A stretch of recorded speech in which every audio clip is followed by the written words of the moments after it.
You've sat in this meeting. Q3 engagement survey came back. Collaboration dropped 8 points. Someone, usually a VP, says we have a culture problem. HE schedules a workshop. The staff engineers exchange a look across Zoom because they know exactly what's broken, and it's not the culture. Here's the claim I want to defend in the next 3 minutes. There's no such thing as a culture problem. Every culture problem you've ever seen is an environment design problem wearing a costume. And once you see it, you can't unsee it. Start with a concrete one. Your team doesn't write design docs. Leadership says engineers don't value writing. That's the culture framing. Now look at the environment. Are docs required to ship? No. Does the perf rubric reward written artifacts? No. It rewards launches. Does anyone get promoted for a great RFC that killed a bad project? Almost never. Is there a template, a review, SLA, a place they live? The engineers aren't broken. They're rational. They're optimizing for what the environment actually scores. Compare Amazon. 6-page narratives aren't a culture. They're a protocol. You can't run the meeting without one. The doc is the meeting. The environment makes the behavior unavoidable. Stripe's RFC process. Same shape. There's a repo, a template, a reviewer rotation, and did you write this up is a normal question, not a passive-aggressive one. Second example, on-call is miserable. Survey says, burnout, culture of overwork. Look at the environment. What's the alert to actionable ratio? If your P99 pager noise is 80% false positives, no amount of wellness culture fixes that.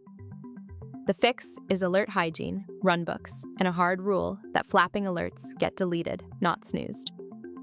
Google's SRE book made this explicit 15 years ago. Toil's a budget, not a vibe. Third, junior engineers won't speak up in design review. Leadership wants a culture of psychological safety. Fine. What does the environment look like? The room has 2 principals who interrupt. The doc was shared 20 minutes before the meeting. There's no async comment phase. The most senior person speaks first. You don't fix that with a workshop on inclusive language. You fix it by requiring async comments 24 hours before the meeting, having the author present, and having the most senior person speak last. That's a Jeff Bezos rule. And it works because it's a protocol, not a poster. Here's the operating principle for both ICs and EMs. For EMs, when you hear we have a culture problem, translate it. Ask what behavior we want, what behavior we're getting, and what the environment is currently rewarding. Then change one of 3 things: incentives, defaults, or constraints. Workshops change none of those. Perf rubrics, templates, meeting protocols, and review gates change all of them. For Staff plus ICs, this is your leverage. You probably can't rewrite the perf rubric, but you can ship the RFC templates. You can propose the async first design review. You can write the runbook standard. Environment design is technical leadership. Every protocol you introduce that makes the right behavior, the easy behavior, is worth more than 10 all-hands speeches about values. The companies you admire for their culture: Stripe, Early Linear, GitLab's transparency, Shopify's engineering writing.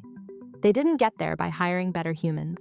They got there by designing environments where the behavior they wanted was the path of least resistance. Culture is what's left over after the environment finishes shaping behavior. If you want to change the residue, change the reaction. Next video, I'm breaking down perf rubrics, specifically why most of them reward visible launches over invisible load-bearing work, and how to fix the scoring without rewriting the whole ladder. If you've got a culture problem at your org you think is actually an environment problem, drop it in the comments. I'll pick the sharpest one and design the fix in a follow-up.